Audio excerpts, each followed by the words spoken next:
Mentres nas sedes diocesanas galaicas de Braga, Lugo e Astorga os bispos substituíran a administración romana, o século III e IV preparan o ambiente para que a inicios do século V se instaure sobre unha Galaecia aínda castrexa, romanizada e inicialmente cristiá o primeiro reino medieval de Occidente.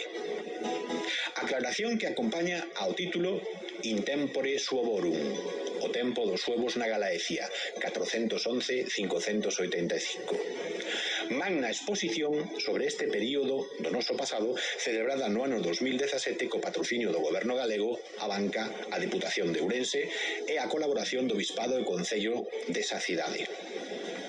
No panorama das migracións europeas do século IV ao VI, no ano 409 os suevos, vándalos e alanos cruzan os Pireneos.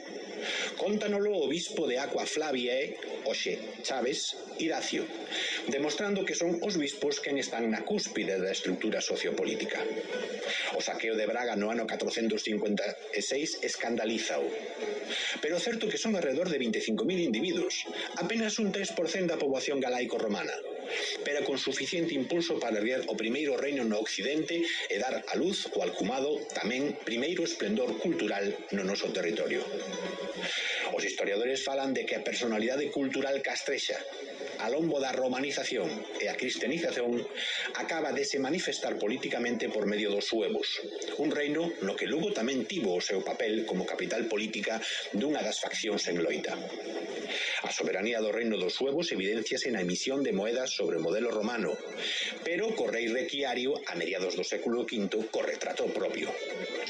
No presente ano 2021 en Mérida, saqueada polo rei Eremigario no ano 429, pois ata alí chegou a expansión do reino e aínda máis, Ana Belén Olmedo e Javier Eras, arqueólogos, exhuman os restos dunhas princesas suevas cos seus enxovais de ouro e prata, fíbulas, broches, pendentes, anéis, agullas, todos con modelos artísticos do ámbito do Mar Negro, de onde proceden os suevos.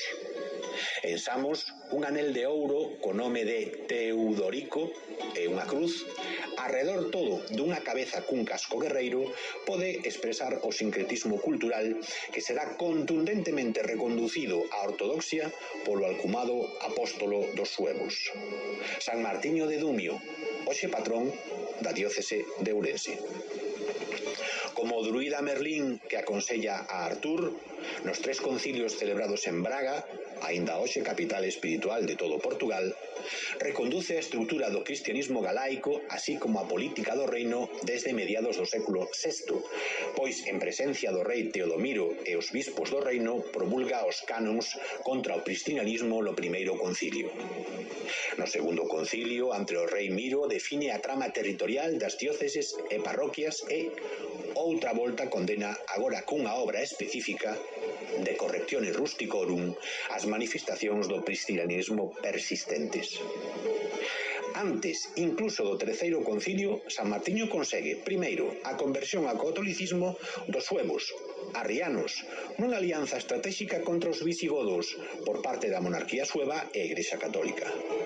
Segundo, escribe para o rei fórmulas para unha vida honesta, no que aconsella as virtudes necesarias no bo goberno segundo unha cosmovisión cristiá. Terceiro, compendia o parroquial suevo, ou tamén chamado Falso Concilio de Lugo, sen igual no occidente latino e auténtico monumento do grao de xestión territorial conseguido, pois traza un mapa excepcional da trama administrativa. Nel seguen aparecendo os topónimos dos populi ou clans castrexos do norte da Galaecia. E para rematar, reconduce a práctica monástica en todo o territorio. Será Martiño que comece a ordear o caos previo nun cosmos monacal extraordinario nesta fisterra segundo o modelo oriental de Exipto. No seu propio sarcófago, San Martiño represéntase no medio da súa comunidade monástica que tiña asento en Dumio, a carón de Braga. Unha curiosidade, Portugal e os países, e moitos países de fala portuguesa, son os únicos que usan a nominación martiñá dos días por feiras, sendo o primeiro día da semana o domingo, o día do Señor, e continuando coa segunda, terceira, cuarta, quinta e sexta feira, logo sábado, tamén usada en lugares de Galicia ata hai pouco. E non a nominación clásica pagá dos astros: Lúa, Marte, Mercurio, Xúpiter, Venus. Outro galaico deste primeiro esplendor cultural, Paulo Orosio, redacta no 417 unha obra excepcional no Occidente, Historiae adversus Paganos. O primeiro historiador deste confín conta unha historia total e apoloxética, na que conclúe a salvación polo cristianismo, e coa irrupción sueva a chegada da fin dos tempos. Mal sabía que aínda quedaba moito por contar, pero o seu marco de análise historiográfico permaneceu vixente en Occidente ata o século XVIII, na Ilustración. Esas son xa outras historias. Agardo que fose do voso agrado e ata a vindeira en Aquí pasou o que pasou.